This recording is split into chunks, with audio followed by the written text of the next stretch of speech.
সাদিয়া, এই মহিলাটা আমাকে 2 বছর দুধ পান করাইছেন, আমি ওনার স্তন থেকে 2 বছর দুধ পান করছি, এই জন্য তার সম্মানে দাঁড়া গেলাম।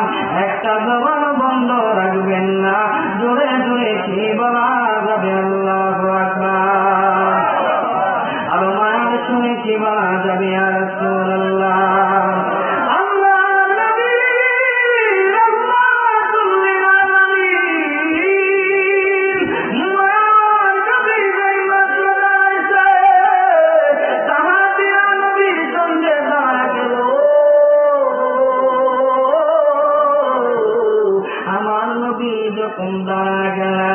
মহিলাটা দিন মাত্র নবীর কাছে আসলেন, আমার নবীর শরীর মুবারকে পাগড়ি মুবারক ছিল, পাগড়ি মুবারকটা জমিনের ভিতরে বিছা দিলেন। নবী আমার পাগড়ি মুবারকটা বিছা দিয়া ওই যে হালিমা সাদিয়া রাদিয়াল্লাহু তাআলা আনহাকে বলতে লাগলেন, আম্মা জান আপনি আমার পাগড়ি মুবারকের ভিতরে বসে যান। আল্লাহ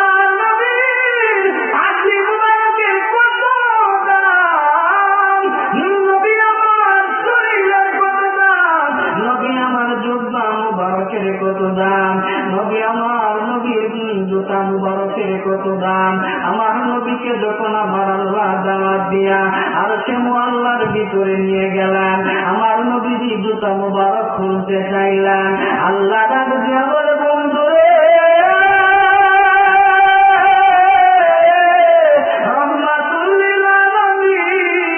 আমি আপনাকে জমিন থেকে দাওয়াত দিয়ে নিয়ে আসলাম, আর সে আজিম পাগল পাড়া হয়ে আছে আপনার জুতা মুবারকের ধুলি মুবারক দেওয়ার জন্য। আপনার জুতা মুবারকের অনেক দাম, মেহেরবানি করে আপনার জুতা মুবারক খুলবেন না। আর ওই রহমাতুল লিল আলামিন মায়ার নবী দয়ার নবীজির শরীর মুবারক থেকে পাগড়ি মুবারকটা জমিনের ভিতরে বিছা দিলেন। নবী আমার পাগড়ি মুবারকটা বিছা দেওয়ার পরে হালিমা সাদিয়া আমার নবীর পাগড়ি মুবারকে বসে গেলেন। জোরে জোরে কি বলা যাবে? আল্লাহু আকবার। চিৎকার মেরে করুন ইয়া রাসূলুল্লাহ। আমাকে এত দামি জানে না সকলে, মা কেন এত দামি জানে না সকলে, মা কেন এত দামি জানে না সকলে, মা কেন এত দামি জানত যদি পড়ত দেখে কোরআন হাদিস খুলে, জানত যদি পড়ত দেখে কোরআন হাদিস খুলে।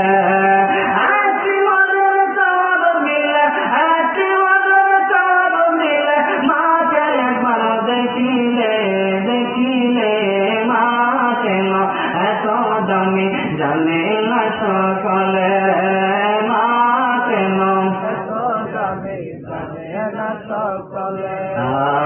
2 বছর পান করালো মায়ের বুকের দুধ, কোলে বুকে নিয়ে আমায় দিল কত শোক।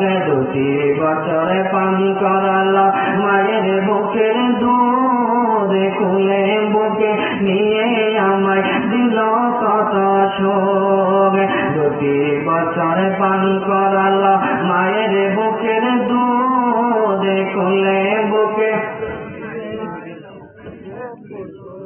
সেই মাকে কষ্ট দিলে, সেই মাকে কষ্ট দিলে খোদা নানা চলে অচলে, মা কেন এত দামি জানে না সকলে, কন্যা মা কেন জানত যদি পড়ত দেখে কোরআন হাদিস খুলে।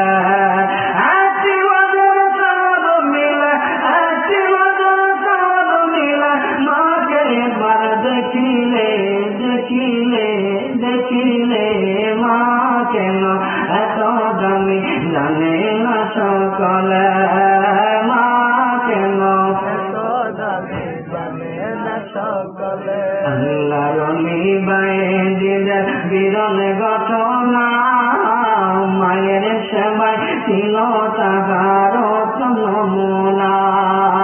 আল্লাহর ওলি বাইজিদের বিরল ঘটনা, মায়ের সেবায় ছিল তাহার নমুনা।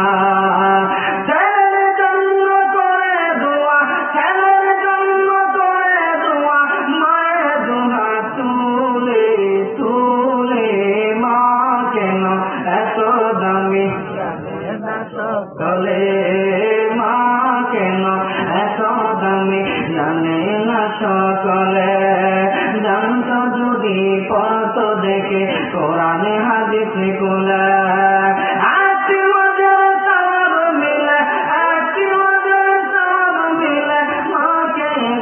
দেখিলে দেখিলে মা কেন এত দামি জানে না সকলে।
পাগড়ি মুবারকে আলিমাতু সাদিয়াকে যখন বসা দিলেন,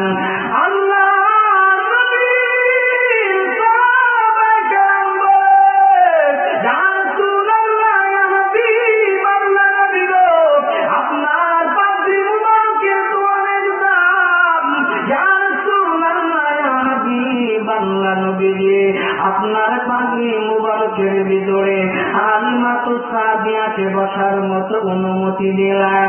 আলিমাতু সাদিয়াকে আপনার পাগড়ির ভিতরে বসাইলেন।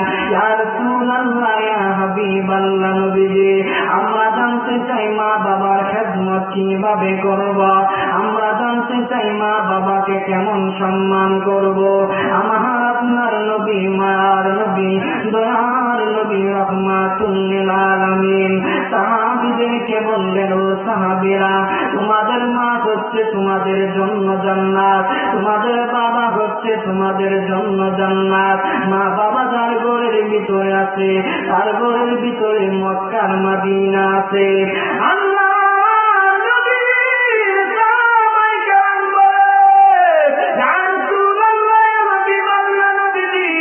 মা বাবাকে কিভাবে সম্মান করব? আমার আপনার নবী, মায়ার নবী, দয়ার নবী, রহমাতুল লিল আলামিন বলেন, মা বাবাকে তুমি কেমনে সম্মান করবা জানোনি? তোমার মা বাবা হলো তোমার জন্য দ্বিতীয় রব। প্রথম রব হচ্ছে তোমার আল্লাহ, যিনি তোমাকে সৃষ্টি করেছেন, বানিয়েছেন। দ্বিতীয় রব হচ্ছে তোমার মা বাবা। তোমার মা বাবার কদমের ভিতরে সব সময় পড়ে থাকবা। ঘর থেকে বের হওয়ার সময় মা বাবার কদমে সালাম করবা, আবার ঘরে প্রবেশ করার সময় মা বাবার কদমে সালাম করবা। আল্লাহ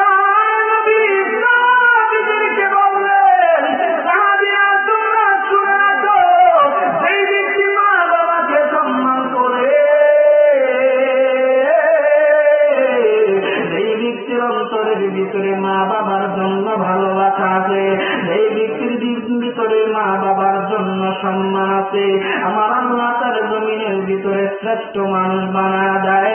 জোরে জোরে কি বলা যাবে না? আর জবানটা খুলে বলুন মারহাবা। আমার নবী বলেন, যে ব্যক্তি মা বাবাকে সম্মান করে তার সম্মানটা আসমানের ভিতরে হয়। আল্লাহ রাব্বুল পৃথিবীর মানুষদেরকে বলে দিলেন, তুই যদি তোর মা বাবাকে সম্মান করবি, তুই যদি তোর মা বাবাকে সম্মান করবি, আমি আল্লাহ তোর নামটা সম্মানের আসনে বসায় দিব। আমার আপনার নবী রাহমাতুল লিল আলামিন মা বাবা নিয়ে সুন্দর একটা ঘটনা ঘটে গেল। নবী আমার একদিন মসজিদে নববী থেকে সাহাবায়ে কেরামদেরকে নিয়ে বের হইলেন। সাহাবীরা নবীর পিছনে পিছনে হাঁটতে লাগলেন। রাহমাতুল লিল আলামিন সামনের দিকে চলতে লাগলেন।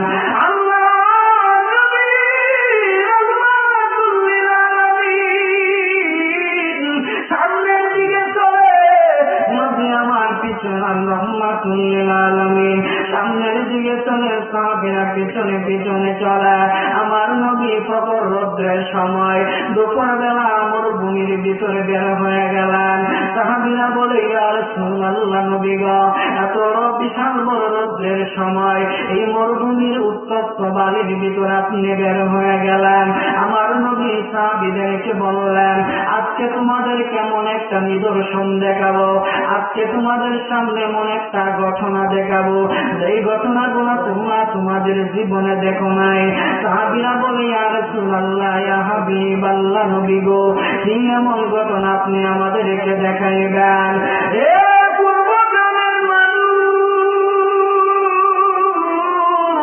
আমার আপনার নবী রাহমাতুল লিল আলামিন এই বিশাল বড় মরুভূমির ভিতরে রৌদ্রের মাঝে দাঁড়া গেলেন। সাহাবীরা বলে, ইয়া রাসূলুল্লাহ, রৌদ্রের ভিতরে কেন দাঁড়াইলেন? আমার আপনার নবী বলে, সাহাবীরা, আমি যে জায়গার ভিতরে দাঁড়াইছি এখানে একটা যুবকের কবর আছে। এই যুবকটা আজকে থেকে 6 মাস আগে ইন্তেকাল করছে। ইয়া রাসূলুল্লাহ, ইয়া হাবিবাল্লাহ, নবী গো, এই যুবকের কবরের সামনে দাঁড়াইলে কি ফায়দা হবে? রাহমাতুল লিল আলামিন বলে, আমারে আল্লাহ রহমত বানায় পাঠাইছে। আমি যেই জায়গার ভিতরে দাঁড়াই ওই জায়গার ভিতরে আমার আল্লাহ রহমত নাজিল করে। দূরে দূরে কি বলা যাবে না? সুবহানাল্লাহ। আল্লাহ রাব্বুল আলামিন কোরআনের ভিতরে বলেন, আল্লাহ রাব্বুল আলামিন বলেন, ওয়া মা আরসালনাকা ইল্লা রাহমাতাল লিল আলামিন।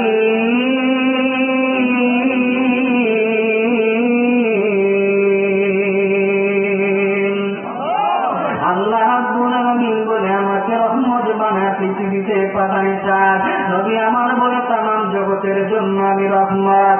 আমি জমিনের জন্য যেমনি রহমত, আসমানের জন্য ঠিক তেমনি রহমত, মানুষের জন্য যেমনি ভাবে রহমত, পশু পাখিদের জন্য ঠিক তেমনি ভাবে রহমত। আল্লাহ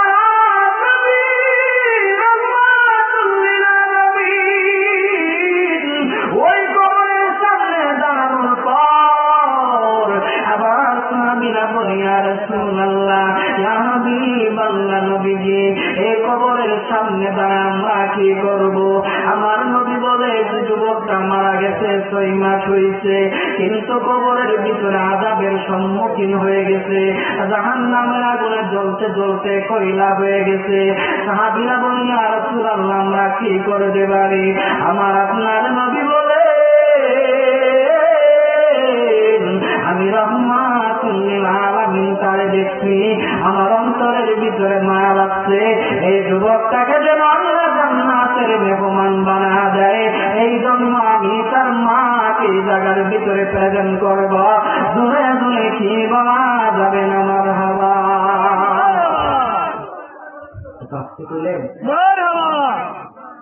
আল্লাহর নবী বলে, বাজান কথা বলবেন না, আব্বা, বাজান কথা বলেন না। আল্লাহর নবী রাহমাতুল লিল আলামিন বলে, সাহাবীরা, এই যে যুবকটা মারা গেছে 6 মাস হয়েছে। কয় মাস? 6 মাস হয়েছে। তার কবরের ভিতরে কঠিন আযাব চলছে। ইয়া রাসূলুল্লাহ, তার জন্য আমরা কি করতে পারি? আল্লাহর নবী বলে, এই যুবকটা তার কবরের ভিতরে আযাব হওয়ার পিছনে মূল কারণ হচ্ছে এই যুবকটা তার মায়ের সাথে বেয়াদবি করেছে। যদি তোমরা তার মাকেই যাদের ভিতরে প্রেজেন্ট করাইতে পারো আর তার মা যদি ক্ষমা করে দেয়, আমার আল্লাহ তার জান্নাতের মেহমান বানায় দেবেন। সবাই মনে হয় বলেন নাই সুবহানাল্লাহ, আলহামদুলিল্লাহ, আল্লাহু আকবার বললে কি গুনাহ হয়? যিনি সওয়াব দেয়, একটু জবান খুলে বলুন তো তিনি কে? আল্লাহ কোরআনে বলেন, লাইন শাকারতুম লাযিদান্নাকুম ওয়া লাইন কাফারতুম ইন্না আযাবি লাশাদীদ। আমি আল্লাহ তোমাদেরকে অসংখ্য নিয়ামত দিয়েছি, আমি আল্লাহ নিয়ামত পাওয়ার পরে যদি শুকরিয়া জ্ঞাপন করো, আমি আল্লাহ তোমাদের নিয়ামত গুলো বাড়ায় দেব। আর যদি না শুকর করো, আমি আল্লাহ তোমাদেরকে আযাবের সম্মুখীন করব। আমরা যারা বসে গেলাম, আমাদের সবচাইতে বডির ভিতরে বড় একটা নিয়ামতের নাম হচ্ছে আমাদের জবান।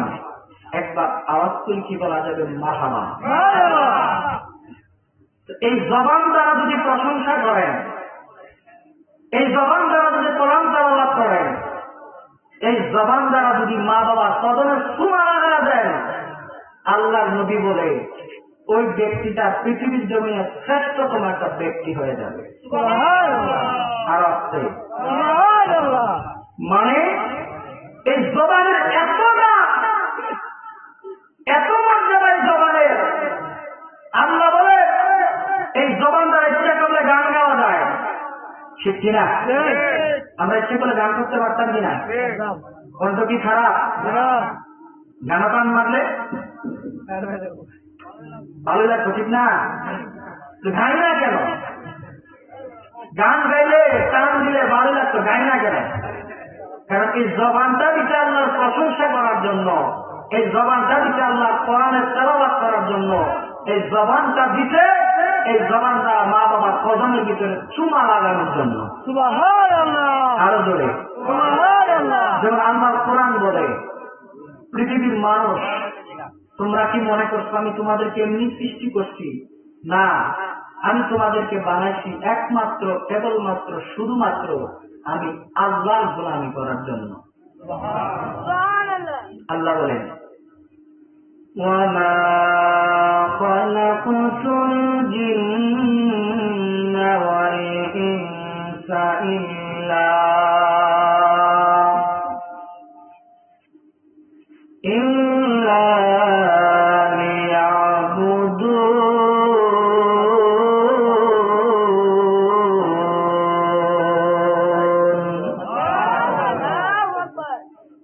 কোরআন তেলাওয়াত শুনতে খারাপ লাগে?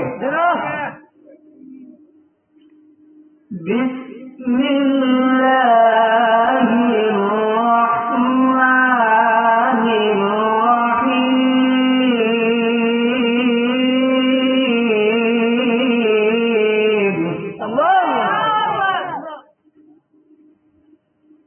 ওয়ামা খালাকতুল জিন্না ওয়াল ইনসা ইল্লা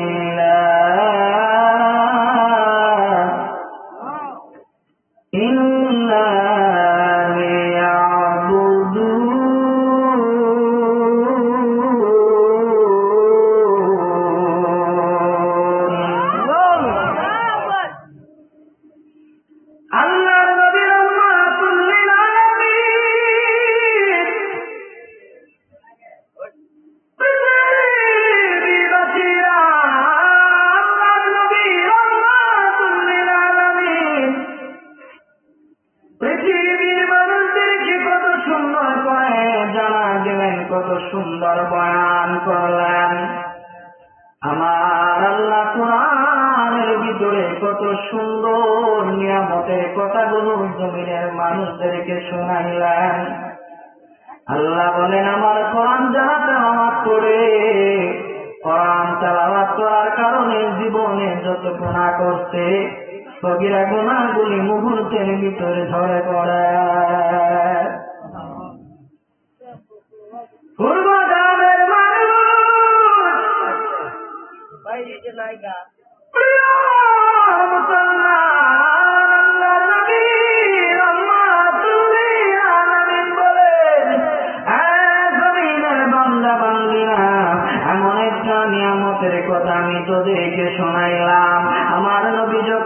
বিশাল রৌদ্রের ভিতরে দাঁড়াইছে। সাহাবীরা বলে ইয়া রাসূলুল্লাহ, নবীজি, আমার নবী দয়ার নবী গো, রহমাতুল লিল আলামিন, তার মাকে আমরা কোথায় খুঁজে পাবো? সাহাবীরা বিশাল রৌদ্রের ভিতরে দাঁড়ায় আছেন। আমার আপনার নবী রহমাতুল লিল আলামিন বলে,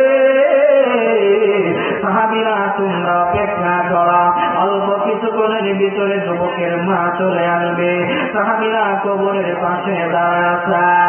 এক পূর্ব গ্রামের মানুষ আল্লাহর নবী সাহাবীদেরকে নিয়ে এই কবরের পাশে ঘন্টার পর ঘন্টা দাঁড়ায় আছেন। হঠাৎ করে তাকায় দেখে একজন বৃদ্ধ মহিলা লাঠির মাঝে বোর করে করে সুন্দর করে কবরের দিকে রওনা হয়ে গেলেন। আল্লাহর নবী রহমাতুল লিল আলামিন সাহাবীদেরকে বলল, সাহাবীরা যাও যাও, ওই মহিলাটাকে সামনের দিকে আগায় নিয়ে আসো। সাহাবীরা দৌড়ে মহিলাটার কাছে গেলেন। মহিলাকে সুন্দর করে বলতে লাগল, আম্মা জান, আপনার সন্তান কি পৃথিবী থেকে বিদায় নিছে? আপনার সন্তান কি দুনিয়া থেকে মৃত্যুবরণ করছে? আজ থেকে 6 মাস আগে কি সে পৃথিবী থেকে চলে গেছে? মহিলাটা বলে, যুবক, আমার সন্তান যে মারা গেছে তুমি কেমনে জানলা? আবার সাহাবী বলে, রহমাতুল লিল আলামিন আমাদেরকে খবর শোনাইছে। জোরে জোরে কি বলা যাবে না? আল্লাহু আকবার। জান্নাতের চাবি আমার মা, ও মা গো, বেহেশতের চাবি আমার মা, জান্নাতের চাবি ও মা গো, বেহেশতের চাবি আমার মা। ওরে মা যার বেঁচে নাই, তার মতো দুঃখী নাই, কালা ফুফু মায়ের মতো না, ও না রে, জান্নাতের চাবি আমার মা, কন্যা জান্নাতের চাবি আমার মা, ও মা গো, বেহেশতের চাবি আমার মা। সন্তানের কিছু হলে আল্লাহর কাছে কেঁদে বলে, আমায় তুমি যাও গো নিয়ে, সন্তান নিও না। কথা এখন ঠিক কিনা? সন্তানের কিছু হলে আল্লাহর কাছে কেঁদে বলে, আমায় তুমি যাও গো নিয়ে, সন্তান নিও না। ওরে সবার আগে মায়ের দুয়া,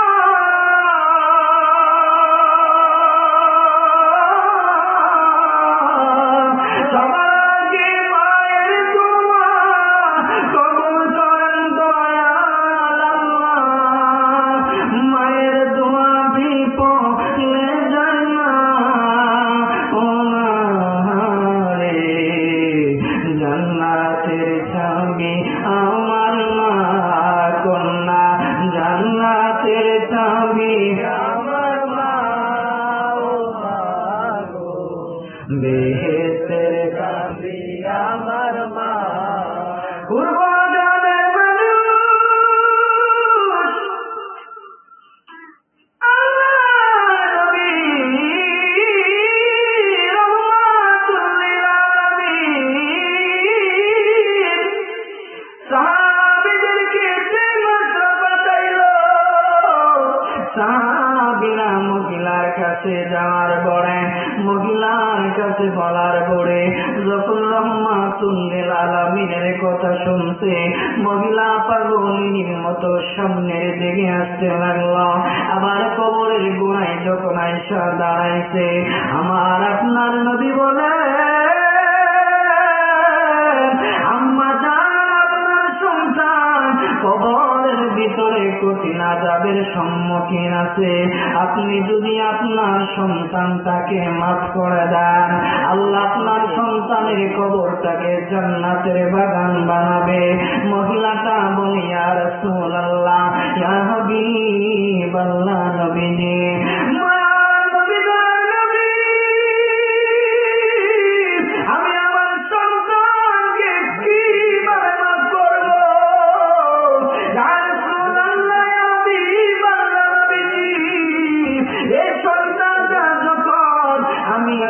পেটের ভেতরে আসোয়া, ইয়া রাসূলুল্লাহ, ইয়া হাবিবাল্লাহ, নবী গো, আমার স্বামী দুনিয়ার জমিন থেকে চলে গেছে, আমি পৃথিবীর জমিনে নিঃস্ব হয়ে গেলাম, আমি জমিনের ভিতরে একা হয়ে গেলাম, আমি চিন্তায় পড়ে গেলাম গো নবী, আমি আমার সন্তানটাকে কিভাবে মানুষ করবো?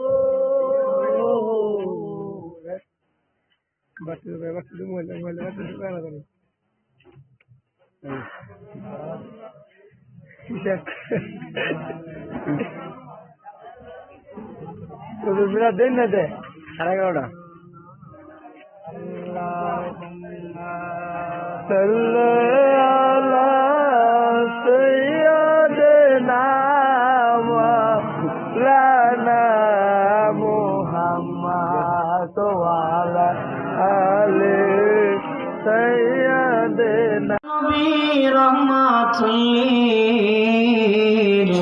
আলামিনের কাছে মহিলাটা বলে, ইয়া রাসূলুল্লাহ, নবী,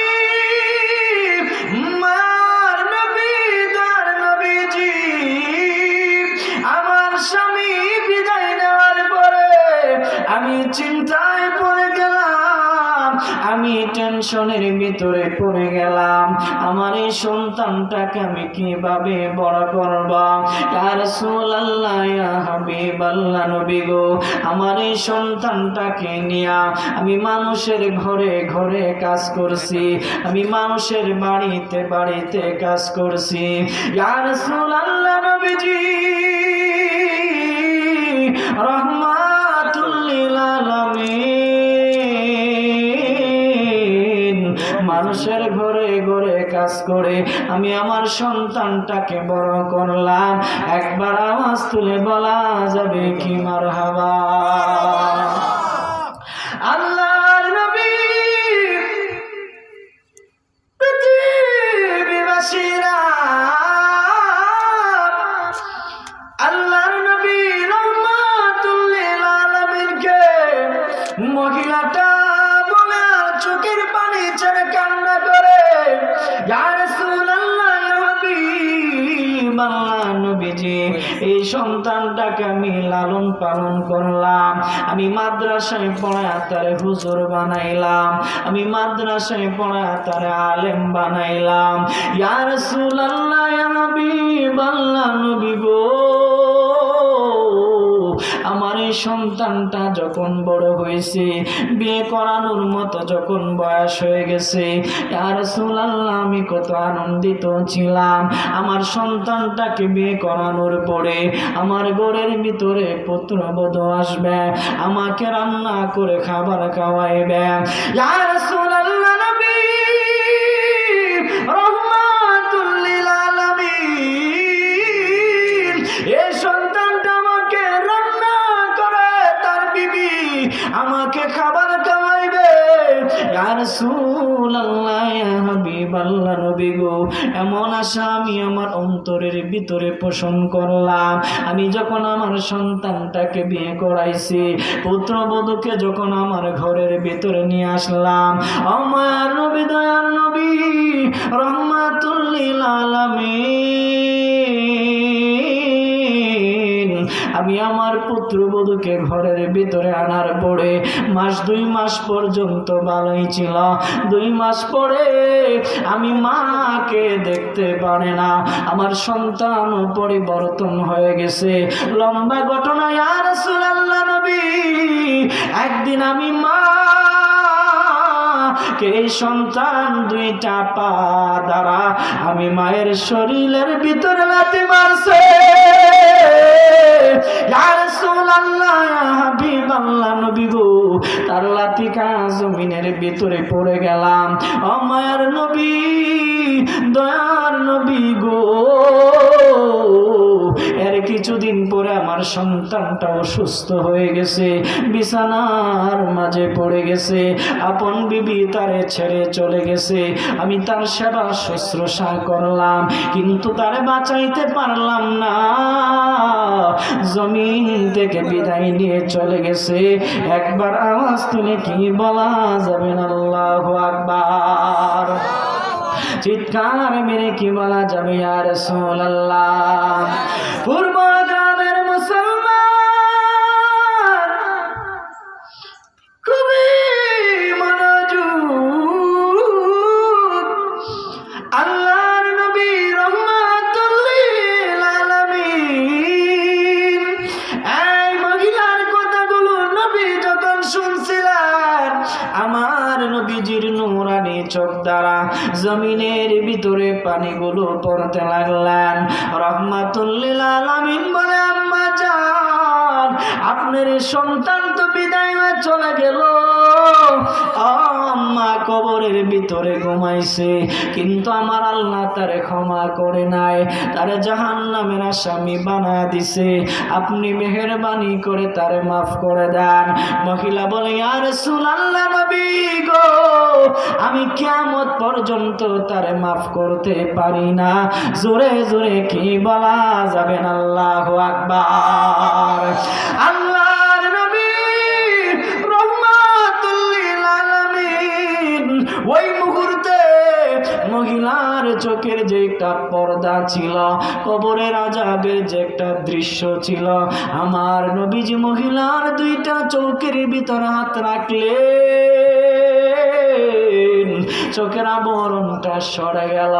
মহিলা তাকা দেখে আপন সন্তান কবরের ভিতরে পড়তে পড়তে একেবারে কয়লার মতো আঙ্গার হয়ে গেছে। জোরে জোরে কি বলা যাবে না আল্লাহু আকবার? রাহমাতুল লিল আলামিন মহিলাকে যখন আযাব দেখাইছে, মহিলা একটা চিৎকার দিয়ে বলে নবী গো ইয়া রাসূলুল্লাহ ইয়া হাবিবাল্লাহ আমার সন্তানের চেহারাটা কত সুন্দর ছিল, তার চেহারাটা কত নূরানি ছিল, কত আলোকিত ছিল। ইয়া রাসূলুল্লাহ নবী গো আমার নবী দয়ার নবী আমার সন্তানের চেহারাটা একেবারে কালো হয়ে গেছে। আমার নবী কই আম্মা জান যদি আপনি এই মুহূর্তে তারে মাফ না করেন কিয়ামত পর্যন্ত আমার আল্লাহ তারে মাফ করবে না। জোরে জোরে কি বলা যাবে না নাউযুবিল্লাহ? আমরা আজকে সেই মাকে কষ্ট দিই, ঠিক কিনা? কথা কই না, ঠিক কিনা? সন্তান যখন মাকে কষ্ট দেয়, সন্তান যখন মাকে আঘাত দেয়, আল্লাহর হাবিব বলেন মা দুই হাত উঠায় দোয়া করার কোনো প্রয়োজন নাই, যদি খালি উহ বলে একটা শব্দ করে মুহূর্তের ভিতরে কবুল হয়ে যায়, ঠিক কিনা বলেন? আর আওয়াজ করে বলুন ঠিক কিনা? তো আজকে আমরা যদি নিজেদেরকে প্রতিষ্ঠিত সন্তান বানাইতে চাই, এই জমিনের ভিতরে বহুত মানুষ আছে বড়লোক হতে চায়, বহুত মানুষ আছে টাকা পয়সার মালিক হতে চায়। আমি বলি ভাই তুমি যদি বড়লোক হতে চাও, টাকা পয়সার মালিক হতে চাও, তুমি যদি জমিনের ভিতরে সম্মানিত মানুষ হতে চাও, তুমি তোমার মা বাবার কদমের ভিতরে সুমা লাগাও। যেই সন্তান মা বাবার সম্মান করে, যেই সন্তান মা বাবার ইজ্জত করে, তার ইজ্জত যিনি বাড়ায়া দেন জবান খুলে বলুন তিনি কে? আল্লাহ। আর আসতে বলুন তিনি কে? আল্লাহ। আল্লাহ বলেন আমি সম্মান বাড়ায় দিই, ইজ্জত বাড়ায় দেই। এই জন্য আজকে যে যুবকগুলি, যে ছাত্র সমাজের যে ছাত্রগুলি, কিশোর বয়সের ছেলেগুলি আজকে জান্নাতের প্রোগ্রাম সাজিয়েছেন, তাদের মা বাবা কতই না ভাগ্যবান। যেই সন্তান জান্নাতের মাহফিল সাজায়, ওই সন্তানের মা বাবা বড় ভাগ্যবান। তাদের পিতৃকুল মাতৃকুল থেকে যদি কবরের বাসিন্দা কেউ হয়ে থাকে, আজকে আমরা এখান থেকে দোয়া করব আল্লাহ যেন তাদের কবরগুলি জান্নাতের বাগান বানায় দেয়। সকলে জবান খুলে পড়ে আমিন। রাত্র গভীর হয়ে গেছে, আর সামনের দিকে যাচ্ছি না। অন্তত পক্ষে আজকের এই আলোচনা থেকে যতটুকুই আলোচনা করেছি ভাই, হেদায়েত নেওয়ার জন্য, হেদায়েত হওয়ার জন্য লম্বা কোনো আলোচনার প্রয়োজন নাই। অল্প আমলেই যথেষ্ট যদি আমলটা নিয়মিত হয়, অল্প আমলেই যথেষ্ট যদি আমলটা মানা হয়। আজকের জান্নাতের বাগানের ভিতরে বসলাম, অসংখ্য উলামা একরাম আলোচনা করছে, অন্তত পক্ষে তাদের কাছ থেকে একটু একটু করে যদি আলোচনা জীবনে বাস্তবায়ন করতে পারেন, অন্তত পক্ষে একটু আলোচনা যদি কাজে লাগান, আল্লাহ বলেন এই আলোচনাকে জড়িয়া করে, এই আমলকে জড়িয়া করে, এই কাজকে জড়িয়া করে আমি আল্লাহ আমার বান্দাগুলিকে মাফ করে দিই। বিশেষ করে একটা সবক নিয়ে যাবেন, যতদিন পৃথিবীতে বাঁচবেন, যাদের আম্মা আব্বা বেঁচে আছে অন্তত পক্ষে তাদের সেবা, তাদের খেদমত, তাদের সম্মান করার জন্য চেষ্টা করবেন। আর যদি পৃথিবী থেকে মা বাবা চলে গিয়ে থাকে, এতিম হয়ে থাকে, ময়দানে বহুত মানুষ আছে। বিশেষ করে আমি যখন আমার মসজিদের ভিতরে জুমার নামাজ পড়াই, জুমার নামাজের পরে দোয়া করলে দেখি অসংখ্য মুরব্বীরা চোখের পানি ছেড়ে দিয়ে কান্না করে। প্রশ্ন যদি করা হয় যে মুরব্বী বয়স তো অনেক হয়ে গেছে, দাড়ি তো পেকে গেছে, একেবারে বৃদ্ধ হয়ে গেছেন, এখনো আম্মা আব্বার কথা শুনলে, আম্মা আব্বার জন্য দোয়া করলে এত কান্না করেন, দাড়িগুলো ভিজে যায়। এত কান্না করার পিছনে কারণ কি? মুরব্বী বলে আদৌ যখন রাতের বেলা শুয়ে যায়, বিছানার ভিতরে যখন পিঠটা লাগায়, বালিশটার মাঝে যখন মাথা লাগায়, আদৌ দেখতে পায় চোখটা বন্ধ করলে আমার মা আমাকে এত আদর করত, আমার বাবা আমাকে এত আদর করত, আমাকে কুলে নিয়ে যাইতো, আমাকে গোসল করাইতো। শীতের দিন আমি যখন আমার মায়ের কোলে প্রস্রাব করে দিতাম, আমি সন্তানকে ফেলায় দিত না।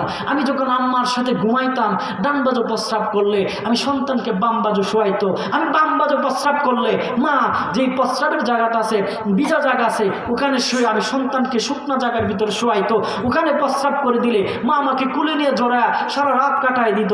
তারপর আমি সন্তানকে ফেলে দেই নাই, ছুঁড়ে ফেলে দেই নাই, আমি সন্তানকে কষ্ট দেই নাই। আজকে সেই মা বাবা চলে গেছে, আজকে সেই মা নাই, বাবা নাই। আজকে সেই মা বাবার কথা মনে হলে কলিজাটা ফেটে যায়। আজকে যুবক, তুমি তোমার মাকে ভুলে গেছো, তোমার বাবাকে ভুলে গেছো। বৃদ্ধ মানুষ মার জন্য কান্দে, বাবার জন্য কান্দে, কারণ তারা জানে পৃথিবীতে শ্রেষ্ঠ একটা সম্পদ, সেই সম্পদের নাম হচ্ছে মা আর বাবা। যার ঘরের ভিতরে মা নাই, তার মতো এতিম পৃথিবীতে কেউ নাই। কথা কোন ঠিক কিনা? আর আওয়াজ করে বলুন ঠিক কিনা? কারণ যেই সময় পৃথিবীতে মা বাবা থাকবে না, তখন বুঝতে পারবেন। অনেক মানুষ আছে যে হাও মাও করে কান্না করে, কিন্তু যুবক কাঁদে না। প্রশ্ন যদি করা হয়, যুবক তোমার চোখে তো কোনো পানি নাই, তুমি কান্না করো না কেন? তুমি পানি ফেলতে পারো না কেন? তোমার মায়া লাগে না কেন? তোমার অন্তর কাঁদে না কেন? যুবক বলে কান্না করব কিভাবে? আমার তো ঘরে মা আছে, বাবা আছে। আরে ভাই, যেই দিন থাকবে না ওই দিন বুঝতে পারবা, যেদিন পাবে না সেই দিন বুঝতে পারবা। কারণ মা বাবা হচ্ছে ঘরের জন্য রহমত। মাটা যদিও বৃদ্ধ হয়, যদিও বুড়া হয়, ঘরের এক কোণার ভিতরে পইরা থাকলেও অন্তত পক্ষে সারাদিনের ভিতরে একবার হলেও সন্তান করে ডাক দেয়। আহারে, যেই সন্তানগুলি আম্মা হারাইছে, আব্বা হারাইছে, যেই সন্তানগুলোর মা বাবা চলে গেছে, তাকে তো আর কেউ ডাক দিবে না, তাকে তো একবারও কেউ জিজ্ঞাসা করবে না। আজকে আমি মাহফিলে বের হইলাম, কদমে সালাম করলাম, সালাম করে চলে আসলাম। আসার পরে কতবার খোঁজ নিলেন, খবর নিলেন। যেই দিন চলে যাবেন সেই দিন ফোনটা বন্ধ হয়ে যাবেন, অফ হয়ে যাবেন, মায়া মমতা চলে যাবেন, ভালোবাসা চলে যাবেন।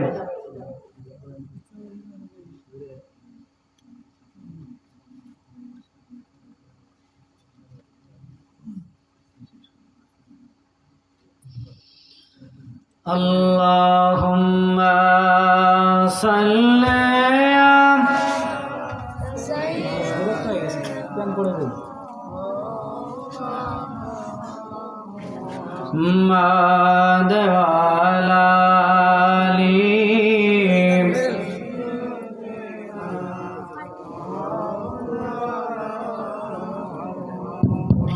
সুন্দর নবীর সালাম জানায়, নবী সালাম।